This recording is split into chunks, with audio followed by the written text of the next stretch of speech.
seorang nenek tua berusia 90 tahun, namanya Bu Semi. Bu Semi.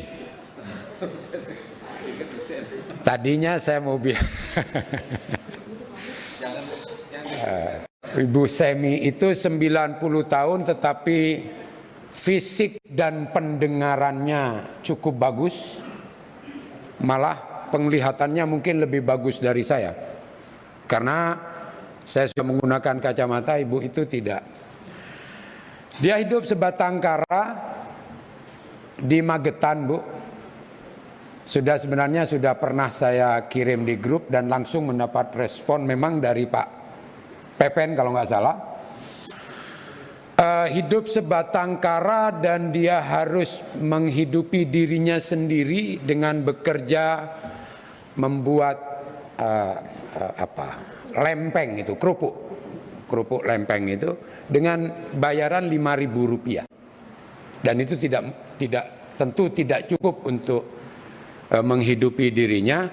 Dan saya sempat, Bu, kebetulan saya datang itu, begitu saya baca di Tribun, saya menyempatkan diri untuk datang ke rumahnya. Saya cari alamat itu dari berita yang dimaksud dan alhamdulillah saya temukan. Dan benar memang orang ini memang sebatang kara dan kebetulan dia memasak, mohon maaf Bu, karena tidak ada beras.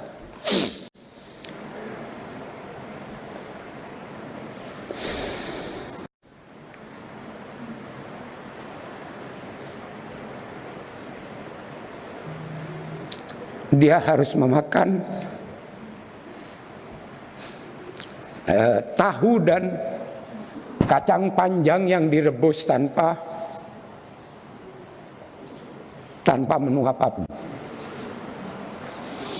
Saya tahu mungkin ini temuan saya 1-2. Saya yakin Ibu Menteri menemukan banyak hal seperti ini karena wilayah yang Ibu tangani adalah di seluruh Nusantara ini.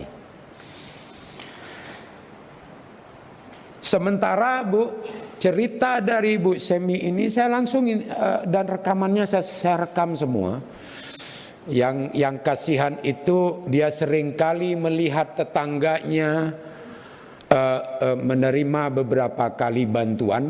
Ya mungkin tetangganya memang layak juga dibantu, tetapi dirinya tidak menerima bantuan.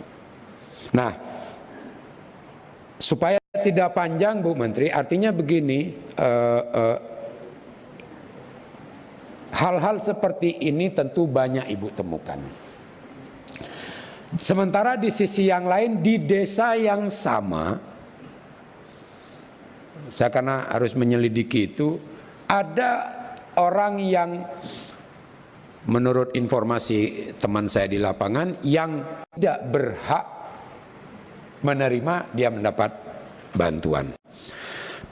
Pertanyaan sederhana begini Bu Menteri. Kalau ada kasus seperti ini Bu Semi dan dia tidak masuk dalam DTKS, kebetulan saya sebagai anggota Komisi 8 yang melihat itu, saya bisa lapor dan tentu akan dapat respon. Dan alhamdulillah Pak Dirjen langsung merespon itu, walaupun saya belum tahu ya tindak lanjutnya. Karena memang jujur saya belum mengirimkan KTP-nya waktu itu. Tapi sekarang saya sudah siap. Ya. Sudah ya. Nah, ada 2 lagi yang memang saya belum kirim di desa yang sama. Tetapi yang ingin saya tanyakan, kalau saya yang menemukan, saya bisa langsung memberikan laporan ke grup dan begitu cepatnya Kementerian Sosial merespon. Pertanyaannya, ketika itu terjadi di daerah yang lain, siapa yang bisa mengusulkan nama orang tersebut yang tidak masuk dalam DTKS agar dia bisa? Petugas PKH kah? Kepala desa kah? Yang kita sama-sama tahu di lapangan agak sulit mencoret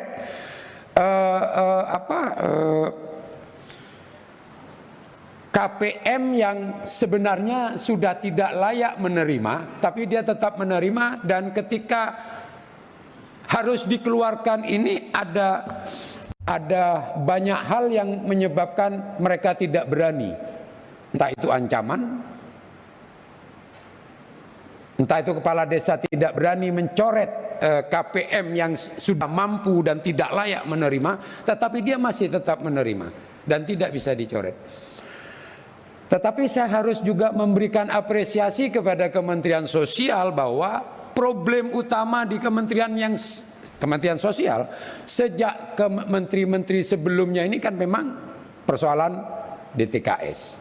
Nah, tetapi ada perbaikan-perbaikan yang tentu kita harus juga pahami belum sempurna dan harus terus kita upayakan untuk mendekati kesempurnaan. Nah, yang ini yang ingin saya tanyakan tadi Bu Menteri, siapa yang bisa memiliki wewenang atau cara mengusulkan dari bawah bahwa KPM ini seseorang yang tidak masuk dalam DTKS dan dia susah, sangat perlu dibantu, itu bisa mendapatkan bantuan, dan sebaliknya yang sudah tidak mestinya tidak mendapat bantuan, seyogyanya itu bisa dihapuskan dari data kemiskinan.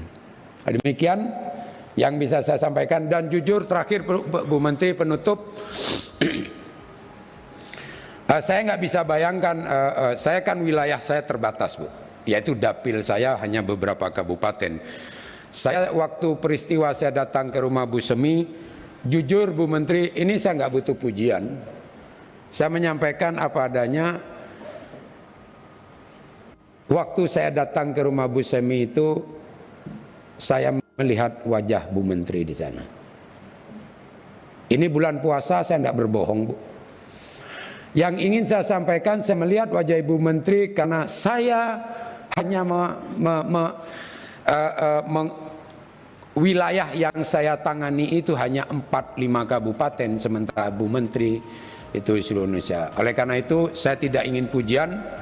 Ini bulan puasa, apa yang saya sampaikan ketika saya datang ke sana, wajah Bu Menteri yang saya lihat karena begitu berat dan banyaknya tugas yang harus diemban. Tetapi kita sama-sama memiliki niat yang baik, yang sama untuk kemudian bagaimana program bantuan ini bisa tepat sasaran. Demikian pimpinan, terima kasih. Assalamualaikum warahmatullahi wabarakatuh. Terima kasih banyak Pak Wido.